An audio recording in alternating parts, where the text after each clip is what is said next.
Community Heart Media. Your voice, your heart, your opportunity. Welcome to tonight's show.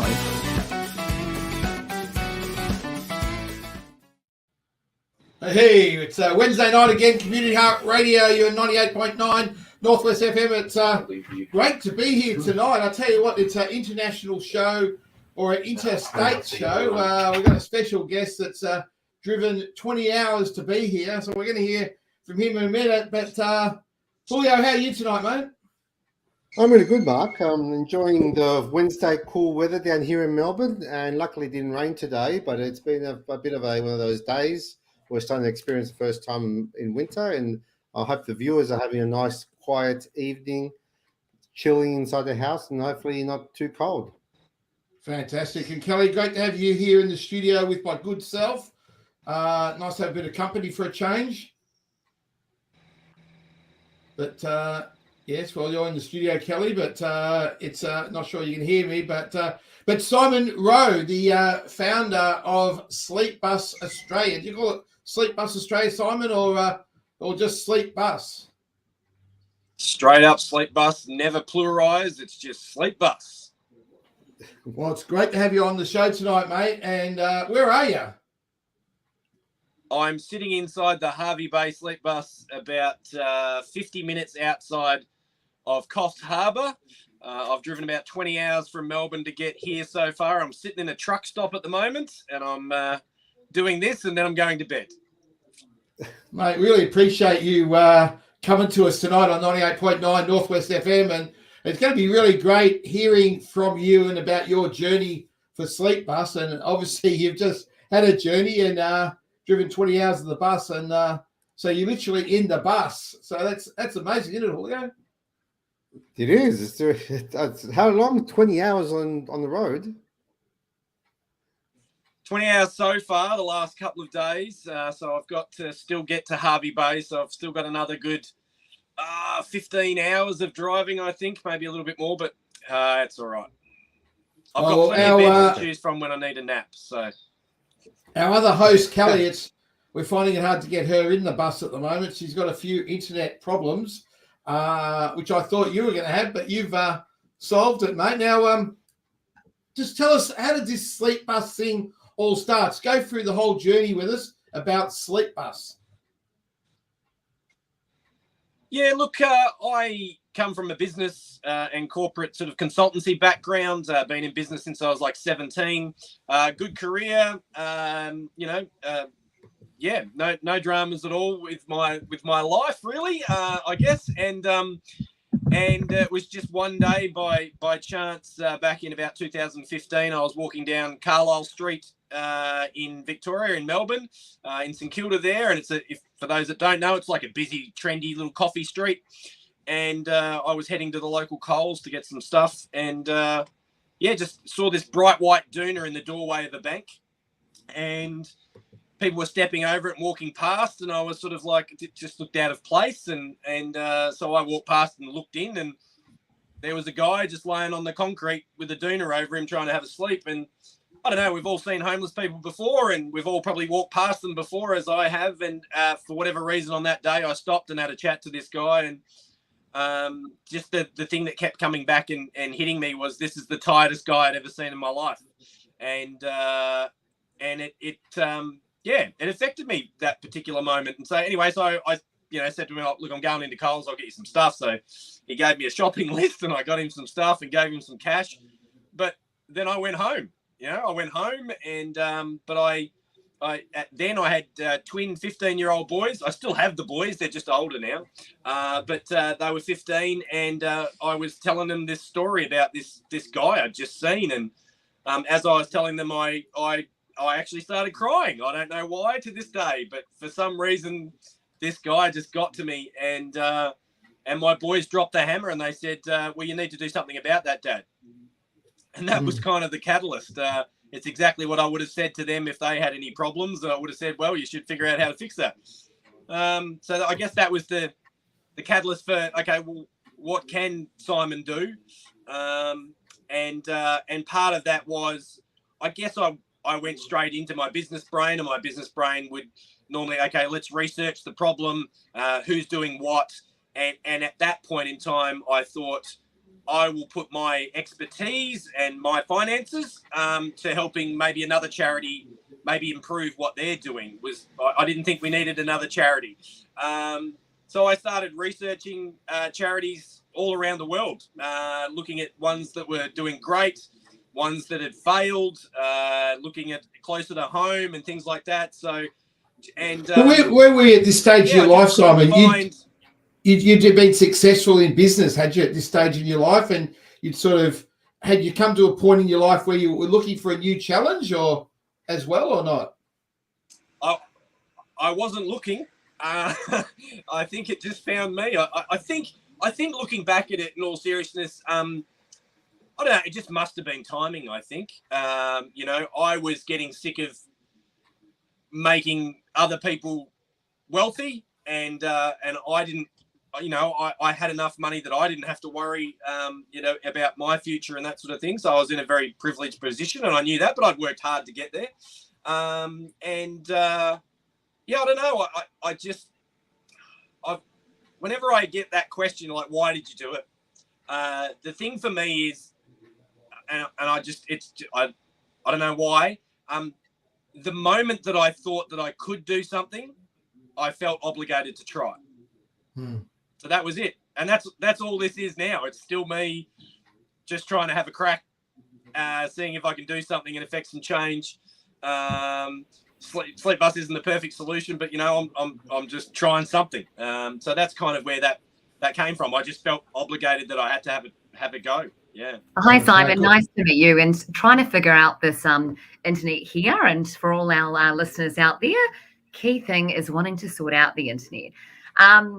Talk to us about what the Sleepbus actually is. Like, how many people does it sleep? Where, how can people join? Where do you park or position yourselves? And yeah, okay. Well, I'll probably, if I touch a little bit more on the story, basically what happened was that I went undercover as a homeless person to see what was available. I stayed in some shelters, and they were very scary experiences for me. And so it came about that, how do I give people a safe place to sleep with a lockable door? That's all I wanted, was a lockable door, not a tent, not a mattress in a hall. How do I give them a lockable door? I looked around, and then I stumbled across Japanese pod hotel in Japan. And I thought, I love that use of design and architecture, the space. I thought that was really cool, but where was I going to put it? And then I was flicking through a photo album, and when I was about 2021, some mates and I bought an old Bedford bus and turned it into a motorhome to go camping and impress some girls. And so Sleepbus was born. I was going to put those sleep pods in a bus.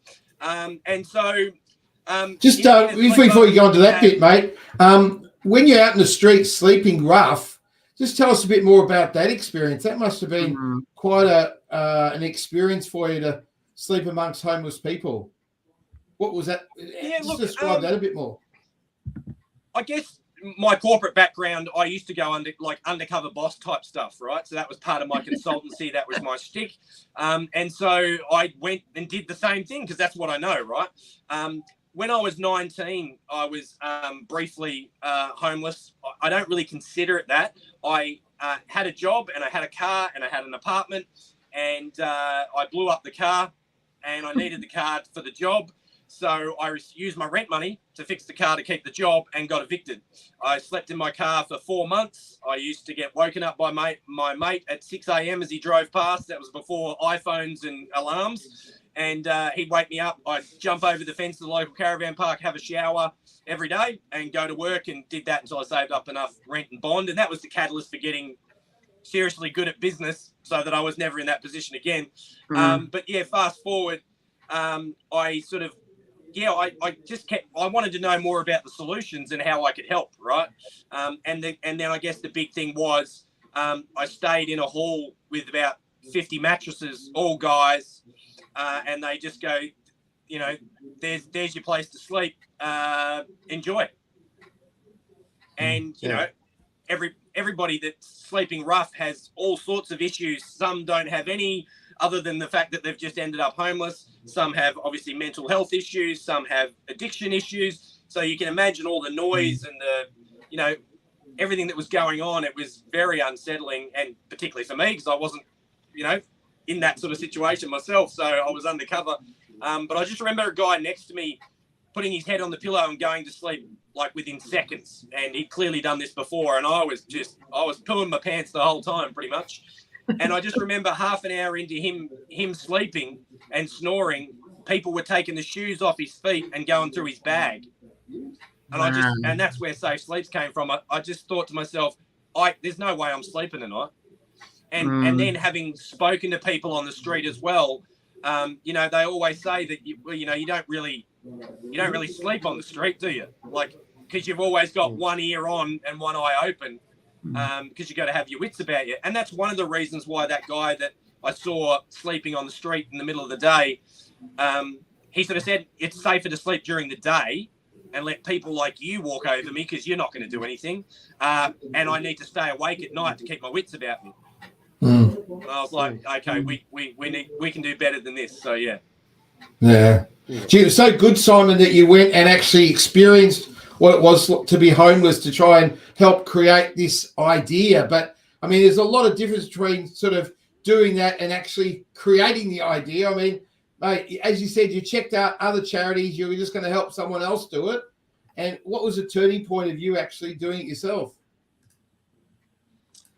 I couldn't find a good enough solution, I suppose. I mean, that being said, like, we all know that the solution is affordable housing and more housing, right? So I attempted that for a brief moment, and I just kept coming up against too much red tape. I've built a couple of homes out of shipping containers, and I was going to convert shipping containers into affordable housing. And every time I had meetings with government people, they just really annoyed me. So, and I'm not a very patient boy. So I sort of pulled back from that and just sort of thought, okay, well, that's a government problem. They have to solve that. And they're the ones that can play with all the red tape. I don't have the patience for that. But my business brain said, okay, if that's the case, how do I keep these people safe and healthy until those solutions eventuate? And so I wanted to do something that was cost effective. But from a business perspective, it had to be something that was unique and cool, that would attract attention. For two reasons. One, obviously you need to attract funding and sponsors and that sort of thing. So it needed to be a cool idea.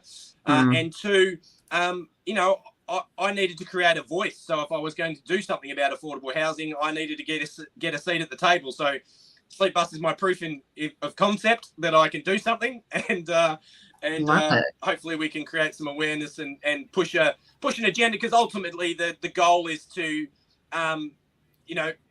do Sleepbus out of business. I want to close Sleepbus down because it's not required anymore. That would be the ultimate thing. So if governments and everybody can pull their finger out and do some affordable housing, I'll go do something else. Good on you. I love that. I'm very for it. One of our listeners says, Andrew Heaton, I did the sleep at the G. That was hard enough for me. Has anyone heard of that? Sleep at the G? Yeah.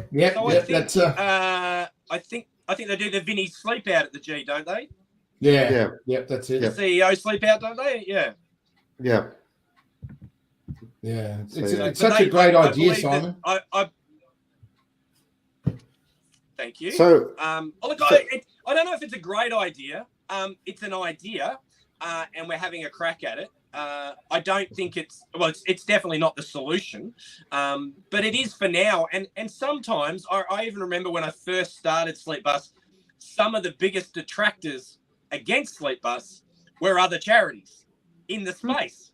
And I was like, wow, okay, I'd never been in the charity sector before. So I was sort of like, I thought it was all like, hey, we're all working together and we're trying to solve these problems. It probably wasn't quite like that. But part of the thing was that everybody sort of said to me, Sleepbus is a waste of money. It's a Band-Aid measure, and we should put all our money into affordable housing. And my response was always the same from day one. You're absolutely right. Sleepbus shouldn't be required. Sleepbus is a waste of money. It is a Band-Aid measure. However, you haven't come up with the other solutions yet. You haven't done those. And I'm just focusing on tonight to give you some time to get your act together, and then I'll go away happily. But so we just focus on tonight, and we just focus on sleeps and nothing else. Have you heard of other facilities? I know I used to work with in South Auckland, New Zealand, Simon, where they have buses about, because housing is one of the most expensive in Auckland, New Zealand, completely unaffordable for 85% of the population, and they have showers available too. Did you hear anything about that or research where they have the buses? And I'm still keen to hear more about yours. When I first launched the idea in 2015, I couldn't find anyone doing something on a bus. There were shower buses. Obviously, there's Orange Sky with the laundry vans and things like that. There were, in the UK, there were organisations that were fitting out double-decker buses, but more as a park it on a block of land. It's a homeless shelter. Sleepbus is, I believe, quite unique in the fact that we only focus on sleeps. By design, the actual way that a sleep bus is built, it's designed to make, we call them guests, so people that use our services, we call them guests. We want guests to know that this is a temporary solution. This is not your home. This is not your permanent solution. You still need to figure out your pathway out of homelessness. This is just for those nights that you need a hand until you figure it out. So the idea with the sleep pods, I built a dozen different size sleep pods in my home, in my garage, and I slept in them for weeks at a time. And I wanted it. I'm a 95 kilo, 6 foot bloke, and I wanted the pods to be comfortable enough, but in the morning I want to get out. That was the whole design, because Sleepbus, the idea of Sleepbus is that you have to get out in the morning because the bus is leaving. Simon, just wait a sec. Julio's got a photo of one of the buses. Let's just, can you just run us through this bus that Julio's going to put up on the display? So this is the bus. Could you just run us through how this works? Yeah, this is the Queanbeyan Sleepbus. So the Queanbeyan Sleepbus there, that one has can sleep up to 17 people plus 2 caretakers in the front cabin there where the driver's area is. Those ladders hook into place. You can open up all doors or individually. And so each secure pod has their own toilet, has their own memory foam mattress, single bed, heating, ducted heating and air conditioning, has a USB charger, has a little iPad, and it has an intercom as well. So everything you want for a safe sleep. If you've got somebody with you, whether it be a child, a partner, a mate, whatever, and you want to share a cabin together, then we can make it into a bunk bed cabin, so both of you can be in there. We also can do that for when mums rock up with kids. We can have them all in the same pod. We have interconnecting doors between pods now that we can unlock, and if we've got mum with several kids or 3 or 4 kids, they can all share spaces together without having to be separated.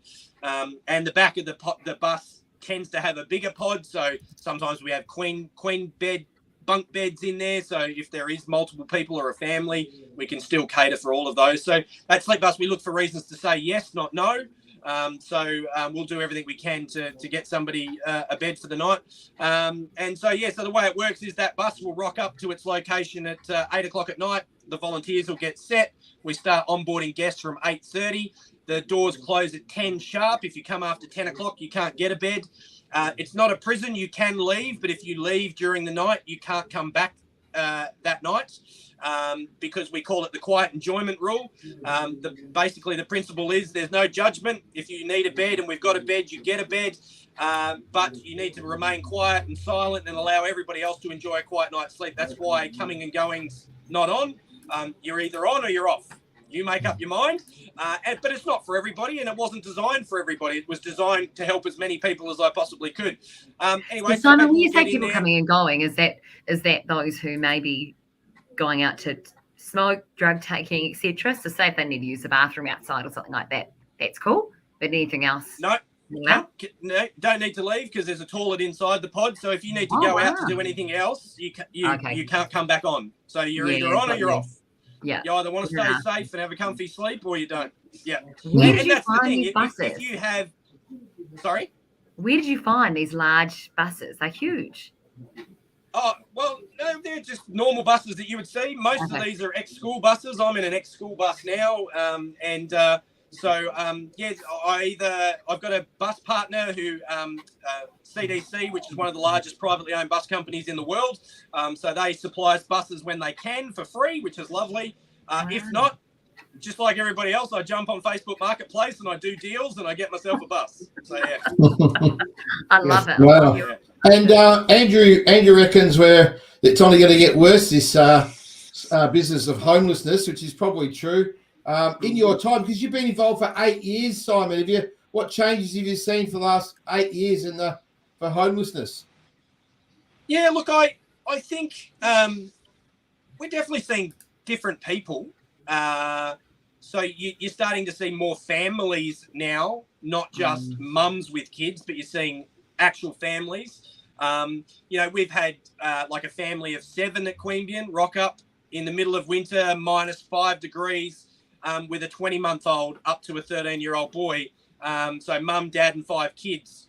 And, they actually came from New Zealand. They both worked. Mum and dad both worked. They just couldn't afford the rent in Canberra. And so they lost the property that they had, the house that they had. And so they needed us for a couple of weekends. And then they were church-going people. So they eventually went to church one Sunday and the church rallied and got them a home, which is awesome. That's perfect. That's the perfect scenario of how Sleepbus should work. You need us just to, take a breath, figure out what you're going to do, where you're going to go, that sort of thing. And that's one of the reasons why, I tried to develop a brand, Sleepbus, so that it would get the word out there. So if you did find yourself in that situation, you can go, I don't know where to go, but I've heard about that Sleepbus thing on Facebook or, wherever. I'll jump on that and maybe I'll figure out where do I go next, because we can direct them to all the different agencies. It's just that Sleepbus doesn't do anything else. We don't provide food, clothing, counselling. We don't even give them a drink of water. You get a bed. You're a grown adult. If you need water, you can bring water with you. We give you a safe place to sleep, and that's all we'll do, and we'll do that to the best of our ability. But you need to find your pathway out. We won't shove anything down anybody's throat, but here's where you can go if you want to go somewhere to get a feed, get into a program, get some advice, get on a housing list, whatever. We don't need to do that because there's plenty of organisations that already do that, and I don't like competition in the charity sector. That irks me to no end. So, the shortfall was emergency accommodation. So that's the gap I wanted to fill. Yeah, and that's what I was going to say. This brings back a lot of memories from New Zealand, where emergency housing was at its peak in 2017 and is even higher now. And Andrew sort of has touched on that, with Labor's attempt to set up affordable housing. Do you think now, like you said, you're seeing a lot of families coming through, this is only going to get worse and you're going to need more buses? You're going to be jumping on Facebook Marketplace? So the idea is not for Sleepbus to become a permanent and big charity. Like, I don't want to see that happen. So although it's lovely that the government is now saying we're going to do something, and the only reason why I believe, and this is my own personal opinion based on what I see, is because now it's affecting more and more people. It pretty much touches everybody at the moment because of the affordability issue. We're seeing, so as an example, Sunshine Coast, our Maroochydore Sleepbus, which I'll be seeing tomorrow. You've got very wealthy people that live in that area, and this issue is now affecting them because now they can't go to restaurants because the waiters and waitresses can't afford to live in the area and work. You have doctors on the Sunshine Coast that can't afford to live on the Sunshine Coast to be doctors, so they go back to Brisbane. Very true. Like it's so now it's affecting everybody, and that's why it's now becoming a political issue. Whereas before, we all of us were screaming about climate change. We screamed about climate change, and that's all we talked about. Young, old, everybody talked about climate change. And Mr. Albanese put that as his agenda because that's what we're all screaming about. Nothing. That's exactly what he should have done. And he's made that his agenda, and he's trying to do something about that, right? Now we all appear, for the time being, to be screaming about affordability and homelessness, and now it's affecting me. I'm not a homeless person. Now it's affecting me. So now, well, I tell you what, Simon, I think I know the other thing on the list that's going to be screening from government ears this week and has been in the media is about infrastructure. So I'm keen to hear from many of our listeners and viewers out there of the huge cutbacks, because I tell you, Simon, here in Melbourne, just a heads up, there is going to be loads screaming for affordable houses and interim sleep because of the job cuts. Huge. But Simon, Absolutely. it's obviously a concept that a lot of people love, because we've got Bree, who says it's a great idea to have a safe night's sleep, which I know you're big on, having a safe night's sleep. And Esther thinks it's a great concept as well. So what sort of support have you got? And do you feel people are behind you supporting Sleepbus? From day one, I originally launched my idea on GoFundMe just to see if it was a good idea, because no one had done it before. So I launched the idea on GoFundMe just literally to get it out of my circle of influence, to see if anybody else thought it was a good idea. Friends and family, oh, it's wonderful, Simon. Oh, you're so good. But you needed to get it out of that. And so I put it on GoFundMe, and we raised $100,000 in 4 days. Wow. So it certainly hit a nerve, and it resonated with people. It went so well that the CEO of GoFundMe flew out to Australia and took me to lunch because he wanted to figure out how I did it. And talk to us. How did you do it? What was on that GoFundMe? Oh, I don't. Mark and Julio and I are curious. We want to find out. We still don't know. I remember having a meal with this guy. It was meatballs. We're having it at Meatball and Wine Company or something it was, and we and he said, "Can I have a look at your Facebook on your phone?" And I went, "Yeah, okay." So I handed him my phone with my Facebook open, and he goes, "Yeah, what's going on here?" And I said, "What do you mean?" He goes, "You've only got 63 friends." And I went, "Well, it's probably 60 acquaintances from school, probably, and 3 actual friends." But yeah, and he goes, "Well, you don't have enough people.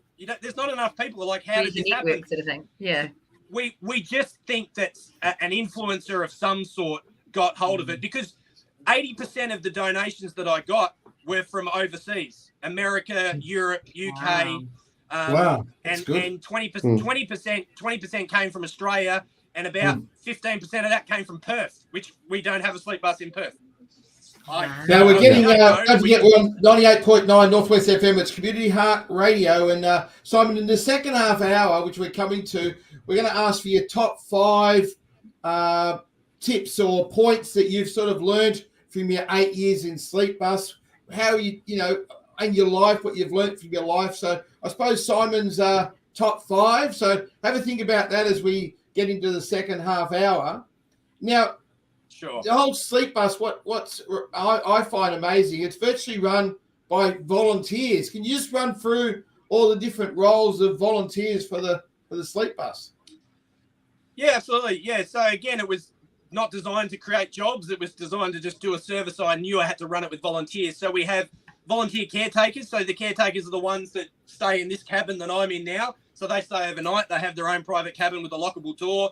They have security cameras all around the outside of the bus, and they can look at it on a screen. They can control all the pods, the air conditioning and everything from inside this pod. So they don't have to leave. They don't have to put themselves in harm's way or anything like that. We have caretakers that bring their kids on board and stay overnight. They bring their pets, they bring their partners, they bring their friends.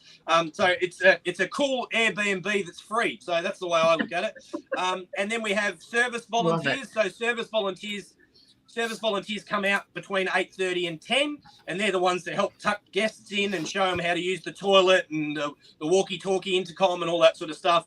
Then we have obviously volunteer drivers. So I'm sitting in the driver's seat of the bus now. So we have volunteer drivers that drive the bus to service and then pick it up again in the morning and drive it back. And then they take it back to the housekeeping crew. So volunteer housekeeping crew that come and strip all the beds every morning, remake them, get it all ready for the next night, and we go out and we do it again. So that's pretty much the team, and that's how it will always happen. We won't hire people to do any of these roles. It's either supported by the community or it doesn't run. So how do you get that many volunteers though, Simon? Like a lot of people nowadays, they need, paid jobs and everything like that, all that commitment to volunteer overnight in the mornings. Bus drivers? Yeah, look, it is a serious commitment. But again, we've worked really hard on the brand. We've tried to keep the concept simple. We provide safe sleeps, that's it. The fact that you can sleep on here as a caretaker, it's not like you're up all night. Generally, when guests get on board, you don't hear boo from anybody all night. We close the door and that's it, they're out. You don't hear anything. So there's really very little disturbance. But it can happen. People want to get out for whatever reason. But we tend to find, and it goes through waves, like you'll same with waves with guests and waves with volunteers. So we'll get waves of people that need to use the service, and we'll get waves of volunteers, and then it might drop off, and then it comes back again. But the way I always look at it is, if Sleepbus is there even for one night and we help one person, job done, happy. That's one person we help. That's got to be enough, and you've got to be happy with that. If we can do more, we'll do more. And all we ever say is we just try our best. That's all we can do. But we are very fortunate that the way Sleepbus operates and the way it's, even in the build process and how we promote it and all that sort of thing, people really take ownership of their Sleepbus in their community, and they want it to succeed. They want to see safe sleeps. And for caretakers, the biggest thing for a caretaker that stays overnight, they have the plum job, really. Even though it's a big commitment to stay overnight, they get to see guests in the morning. So they see these people at their worst putting them on, right? But in the morning, they see somebody that's just had 8 hours of safe sleep. Their shoulders have dropped because they're relaxed, because they've got a lockable door. They're shut out from the world. They don't know what's going on. They can actually relax. And to see them in the morning, I swear, they just look like different people in the morning. We use the term sleep changes everything, and we really believe that. And it's the same for all of us. If we don't sleep very well tonight, we're not going to be real great at work tomorrow. So imagine sleeping on the street for a few nights, getting a good night's sleep. And we quite often get comments, that's the greatest sleep I've ever had in my life, let alone, just that was a good sleep last night. So just to be able to lay flat, even if they don't sleep, just to relax and drop your shoulders. And Simon, one of our listeners, Paul, has got a question. Paul has got a question. How much does it cost to get a bus like this? Yeah, so I'll talk about Harvey Bay. So Harvey Bay Sleepbus that I'm in now, that I'm delivering on Friday, and we'll start the service. So the community fundraised $100,000. That's what I need to buy a bus, fit it out, launch the service and get it going, and then we look for sponsors to keep it on the road. So it's $100,000. The breakdown is roughly we allocate about $20,000 to buying a bus. If we get it for free, then that money goes towards part of the infrastructure stuff that we have to, rip all the seats out, smash all the windows, cut half the bus out, and then weld in some new doors. So all that part of it. Then the $60,000 to $70,000 is for the fit out internally. So this has like $20,000 worth of lithium batteries inside that runs the bus of a night time, so that we don't have any smelly, noisy generators and that sort of stuff. So all those little things have to be in place. And then the last 10 or 20,000 is to launch the service, get all the insurances, bedding and all that sort of stuff, get it to its location, although I come very cheap to drive it to its location. And then we launch the service. We need $50,000 a year to run a service. Although all of our volunteers are unpaid, we need to support them. We need to make sure they've got a hot cup of coffee on a cold night and a warm pizza and things like that. They've got a bit of merch so they can wear Sleepbus proudly. So we put all our money into Sleepbus. CDC provide free fuel for us, free mechanical stuff. So a lot of the money that we have just goes to supporting volunteers. And that's the important part. Kelly, you mentioned before about how you get volunteers and how do you keep them. We support them. We show them love and appreciation for what they're doing there. They're taking time out of their work and out of their families to come and stand out in the freezing cold and help others in their community. Now Simon, be rewarded. Simon, I just want to get some insights from you, because we've got Julio here. Julio loves volunteering for things. He's got nothing to do. He's sort of unemployed. He's at home every day. He's looking for something in life. He's a bit lost. Now, what could someone like Julio could do? What qualities and what you're looking for in a volunteer like Julio? What could he be doing for you? Sounds like he just needs a hug, mate. He just needs a hug. So true. Get him through this hard time. No, we will literally take anybody. If you're keen to come out and try, all the training is on the job. We buddy you up with somebody that already knows what they're doing. It's a full-on community. So, when I launch the Harvey Bay Sleepbus, I will train up the volunteers there in Harvey Bay, and then they will become the trainers. They train the trainers. They drag people out from their community. They talk to people on their social media and that sort of stuff. They talk to friends and family at work and come out to Sleepbus. It becomes theirs, and they train the next group and the next group.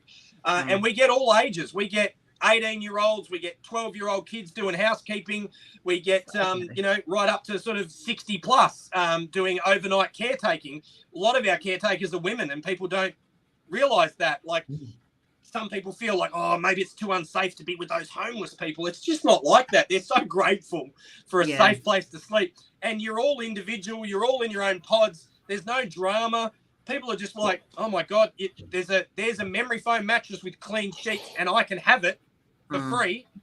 You don't hear. Well, what do you think, Julio? Yeah. I mean, I suppose, Julio, you got two options here. What do you think you could actually become? I mean, you're nearly homeless, so you could sleep in the bus, or you could volunteer. What are you thinking, mate?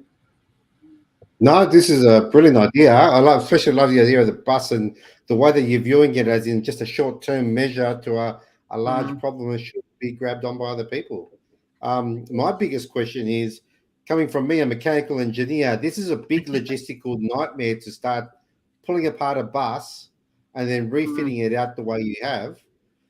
How did you come up with the concept of, first, the batteries you need to have, the bus, the type of structure you need to have internally? Exactly the question I was going to ask. Where did you come up with this concept? Do you want to know the beauty is I'm not an engineer, so I don't have any of the constraints that you would have. I've spoke to engineers about how to. I put a reach out on LinkedIn. I have a pretty serious LinkedIn network, and I put out there, I'm trying to figure out a cheap ladder that I can use to get guests into the bus that I can take off, that volunteers can move. And engineers went ballistic. They went, oh, $2,000, this, that, and they can fold out and bend. I go, mate, I need it for like $100. You're like, for free. Ended up, the ladders we use now are $100 dock ladders that go on docks, like boat docks, out of aluminium that I modify, and they cost me $100 off eBay. But no, look, I just watched Fair Income. I watched a lot of YouTube. I watched a lot of YouTube. This is not how I originally built the Sleepbus. This is how I always wanted to, with the doors opening up on the outside and all that sort of stuff. The original one, you came in the bus like a normal bus, where the seats were sleep pods with a roller shutter that you could lock. Yeah. I used to call them comfy coffins. It's just basically as best I could come up with. But then I watched more YouTube, the battery systems and that sort of stuff. I just watched a lot of schoolie builds and van lifers on YouTube to figure out the electrics of it all, because it all had to be built in-house. I got this priced by a motorhome builder to build it. They said 300 grand, and I can do it for less than 100. Yeah. So, and we're a team of 3 at Sleepbus. That's it. I was just going to ask you, how many's on your team, and how many buses have you got in total? So we've this is number 5. I've got 7 in the yard being built right now. So by the end of the year, we'll have about 15 on the road by the end of the year. Are those 7 now coming to Victoria? Can we put our hands up for that?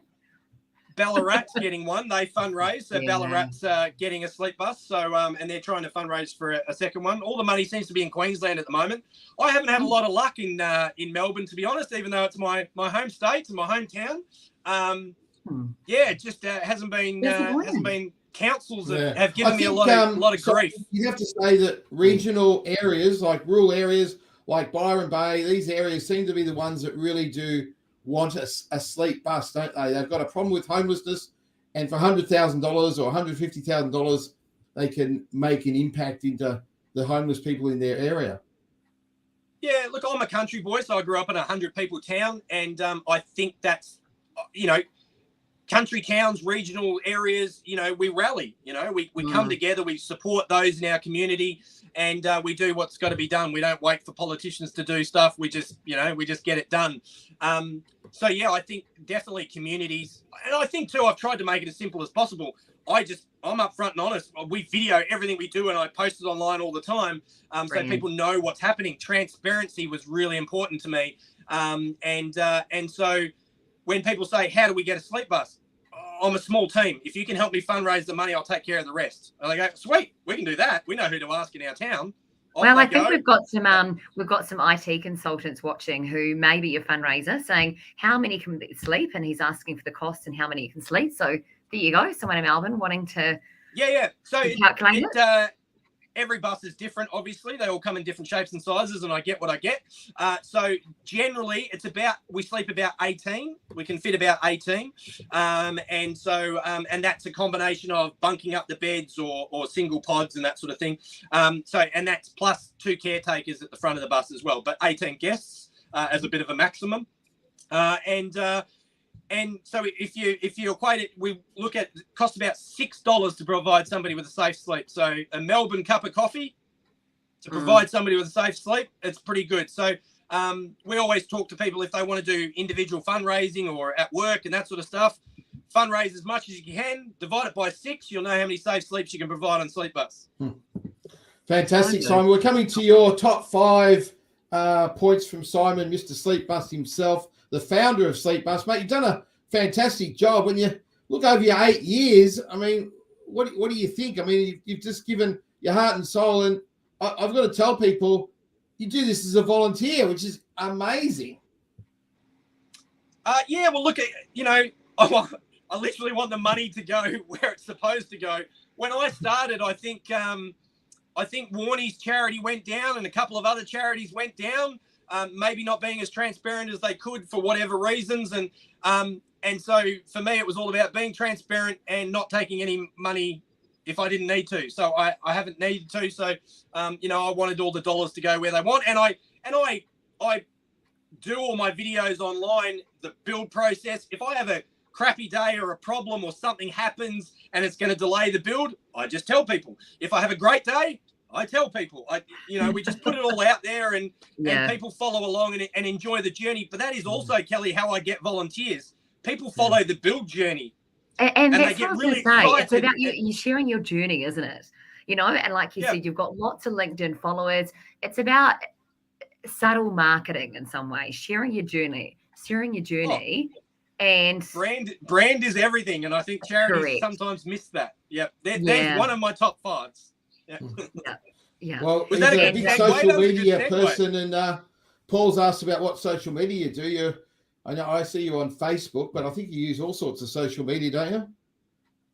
Yeah, I'm no expert. I literally hold up my iPhone and do a selfie video with this hair and this face, and I just tell it like it is. There's no production, there's no editing. One take, and I put it up there, and you take it or you leave it. Like, I'm not trying to convince anybody. I'm not trying to impress anybody. This is just what I'm doing. If Simon, you want to follow on, do it. Real. Yeah. I don't know whether you've heard, but Father Bob Maguire passed away today, and so a very sad day. I mean, he's been a big one in the community. Literally gave his whole life to people, giving. But I mean, you've given your last 8 years to people as well. Just interrupt that lunch that I had with the Go Family CEO. Father Bob was there as well. He was having a meal. Wow. He likes to talk, that man. I read it. I read it today. We had quite a few chats through my journey.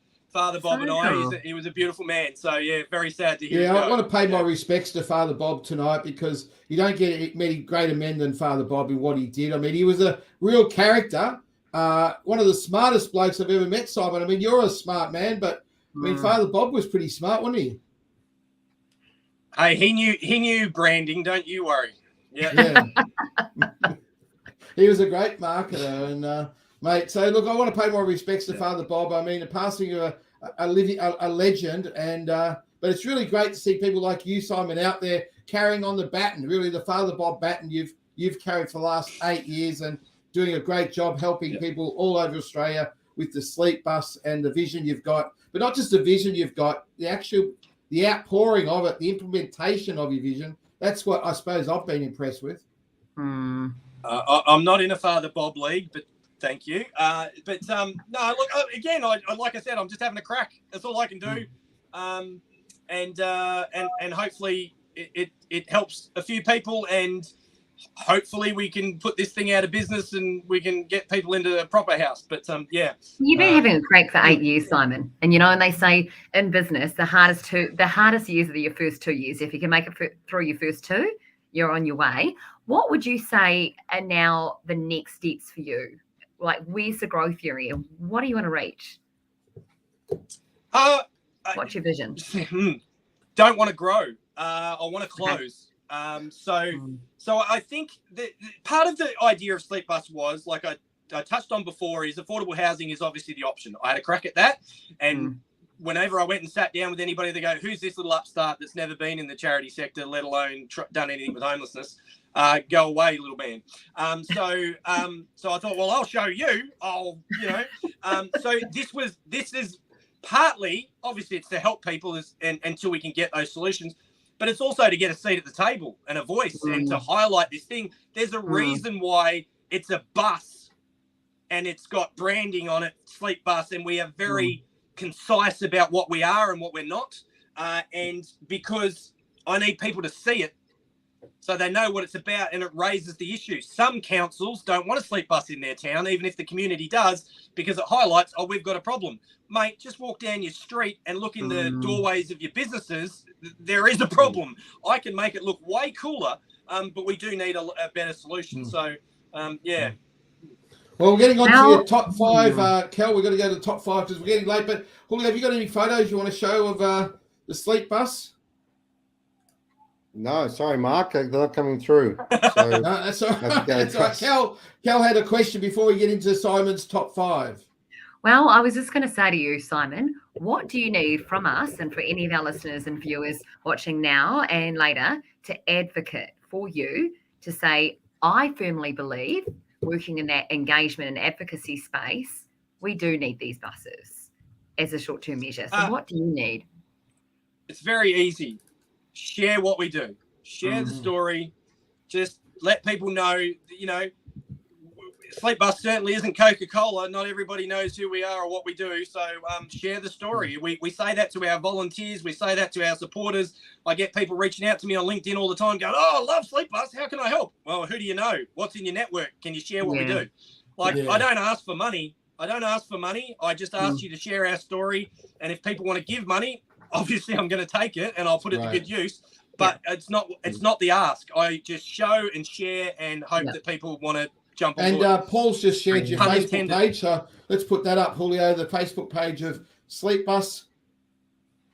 Is that Sleepbus Australia, is it? It's a Facebook page there, Julio? Yeah. And it's keeping it simple too, isn't it, Simon? Share and show. Yeah. That's it. Yeah. We're going to put Paul's message up there, Julio? Yes.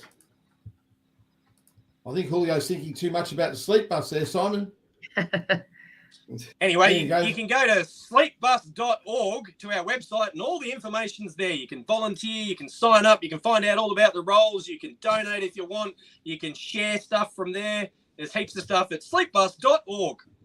Great. So we're going to go into your top five things you've learned or top five things you want to share tonight, Simon. I know you're on your way to Harvey Bay with the Harvey Bay Sleepbus. You're in the pit there for the host. You're the founder of this great charity, Sleepbus, changing lives through giving people a decent night's sleep. What would be your first tip or your first learnings you've had that you want to share tonight, mate? For me, it's always just keep it simple. We focus on sleeps, providing people with safe sleeps. I think anything that you do, the more you add, the more complex it gets, the harder it is for people to engage with it and understand it. Sleepbus, it does what it says on the tin. That's it. It's not a hard concept. I can have conversations with people and they get it instantly. Like they just get it, and generally it's, Jesus, that's a cool idea, and that's exactly what I want them to say. So we talk about. I always use the example of, there's a lovely group of people that want to start a charity and they knit beanies for the homeless. Lovely, beautiful, and then they start doing scarves. Okay. Still same. Yep. Good on you. Then we're going to start doing backpacks for their kids to go back to school because they can't afford the backpacks. Okay. All right. Yep. Now we're going to do like water bottles and we're going to do meals and we're going to get this van and we're going to, too much stuff. Like what do you, there's other people organizations that already do all that sort of stuff. Either join one of those organizations and just help them or fill a gap. Don't do what everybody else does. All right. Just got to keep it simple. What's the second one? Brand is everything. And I don't care if it's a charity or a business. Brand is everything. If you don't have a brand, if people don't know who you are and what you're about, it's the same thing about keeping it simple. You know, if we didn't have a brand, we would not have survived through COVID, and many charities didn't. Through COVID, it was because everything shut down in Melbourne, as you guys know. You know, luckily, we were still able to work, considered an essential service. It was probably a fine line. So it was just my son, Harrison, and I that went to work every day, and we built Sleepbus vehicles, and we videoed and uploaded every single day because luckily we had some communities that fundraised just when COVID hit. So we knew we had money. So I took the stance that I was not going to ask anybody for money during COVID. I was just going to build these 2 buses. And when COVID was over, we were going to launch them and people could follow the journey. And that put us in good stead because people love seeing something that wasn't gloom and doom about COVID. It was just father and son building some sleep buses and they're having a good time doing it. Amazing. Brand and everything. Yeah. All right, mate. What's your third one? Third one, probably refer to the other 2. But look, I think you've got to content. Again, it fits in with keeping it simple and brand.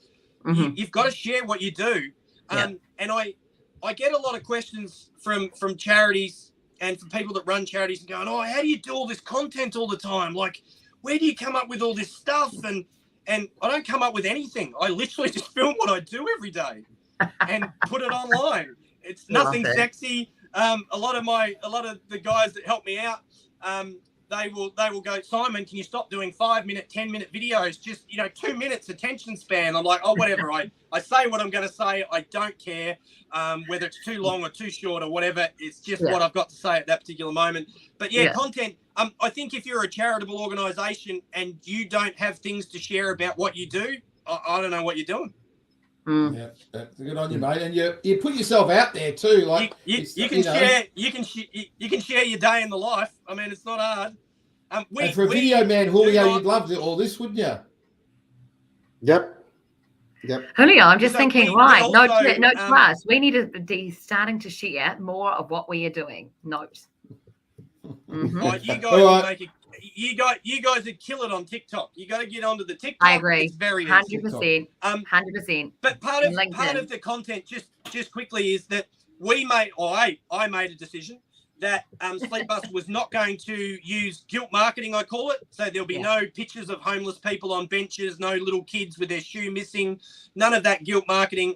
We don't show any of our guests. We don't allow film crews or anything. I've missed out on 2 shots at the project because I wouldn't let them film service. And I just went, I'm not prepared to do it. It's not fair. It's not right. And I don't do it. Other organisations do, and I don't have anything against them, but I have to sleep at night with myself, and I chose not to do that. And that takes a lot of money off the table and content and guilt marketing and all that sort of stuff. But I think it's just really important. We wanted to be positive. I'm a positive guy. I wanted this to be a positive organisation. So just be who you are and don't sell it for a buck. Good on you, mate. All right, that could be number 4. But what is your number 4? Sure, because I'm running out. So that was 4. Sum up that one, because that's a good point. You've got content, but what's this thing about not selling it? Like, what's that point? No guilt marketing. Sorry, can you repeat that again? I'm just wondering what that point is. If you wanted to make a point, how would you describe that point about no guilt marketing and not trying to sell people? Oh, my point is that the internet is forever. And if you post John's story and John's photo online to try and convince people to give you money for your cause, that's not fair to John. John could get his life together again and get back into employment and get back into his life, and then that pops up. We all know this stuff happens. This stuff never goes away. That's not fair. Yeah. And even though John, whoever John is more than happy to share his story, I don't care. He's a vulnerable person that you shouldn't take advantage of, and I just choose not to do it. Anybody else can do whatever they want to do, but it's just not my policy, and I won't ever change. Okay, your last point, mate. Your number 5. What would be your number 5 point? I think just, you got to love what you do. You got to be passionate about what you do. I would assume that my passion has come across here tonight. And I am passionate about what I do. And that's why all the 4 other points are really important, because I have to live with it. I have to be able to stay positive. 100%. A lot of people that are into the charity sector can get weighed down by the guilt and the I can't do enough, and you pressure yourself. And I just go, I'm trying my best. Like, that's enough. Like, if people want to bag Sleepbus for whatever reason, or because they got out of the wrong side of bed, like, I don't care. I don't get high on the highs and I don't get low on the lows. I'm doing my thing, and that's it. So I would say, if you believe in what you're doing, just stick to it. Don't worry about what anybody says. I don't go to any forums, round tables with other charity organisations or anything like that. I'm just not interested in having those conversations. I'm more of an action person. I'd rather just go out and do and then go home. Simon, you mentioned your son earlier during COVID. What does he think? Because I often say to people, it's all these life experience skills that really make a great leader like yourself. So this has been amazing for my boys. So they've both been active in the charity from day one. Harrison still to this day. His brother is a fully qualified electrician now, but we steal his brain from time to time. But they are both actively involved. And I guess to see the change in my children, to see that, hey, you actually do have a really good life. You have not had to worry about where you were going to sleep. You've not had to worry about clothes, food, anything. Like, they are well looked after children, but they know that now. They've known that from, an early age. We've always done things around being aware of other people and how good you do have it. But this is really but also, I've had some times there where I've just sort of this is, council's just giving me a hard time and, just being difficult. And I'm just like, why am I even bothering? And they're just like, well, you can't quit, Dad. I'm like, so good, so encouraging. Yeah. It's been so good having you on tonight, they've been amazing. Really good. We're going to go to your top 5. Julio's going to read them out because we're coming to the end of the show. We've got a couple minutes left. Thanks, Julio. Okay, number 1. Make sense of those. Okay. Keep it simple. Number 2, branding is everything. Sorry, it's everything. It's everything. Number 4, share what you do. Sorry, number 4, do you. Don't sell yourself out. And number 5, love what you do, stay passionate, and believe what you are doing. Fantastic. And probably on that number 5, if you lose the passion, you should get out. Look after yourself. Sure. Go do something else. Refresh if that's the thing. Don't stay in it because you feel like you have to. Other people will take up the mantle. It's not all on you. Look after yourselves. Well, Simon, it's been great having you on the show. 98.9 Northwest FM, Community Heart Radio. Julio, what do you think, mate? What are you going to do? What do you think about Sleepbus? Oh, it's a fantastic idea, but I hope you go bust, Simon. Sorry to tell you, but it'd be awesome. The ideas are great, but Fantastic. But I don't see it coming. As much as I like to feel it, but I don't see it coming. But and Kelly, what do you reckon? You going to get involved in Sleepbus? Oh, I think it's a fantastic idea. And I'd like to say it would finish too, that I'd like to be part of their fundraising for having many here in Melbourne, because I have seen so many high needs areas here in Melbourne, Simon. Great. Simon, thanks for coming on the show. Our depot is in Spotswood underneath the Westgate Bridge where we build all the buses. So, and funny you should say that. Those are some of the areas I'm thinking of too. Yeah. Simon, thanks for coming on board, mate. And after 20 hours of driving, mate, we really love having you on your show. Support Sleepbus. Great project, great program, and all the best up there in Harvey Bay, mate. All right, I'm going to bed right now. Good night. See ya. Good night. Good night. Good night.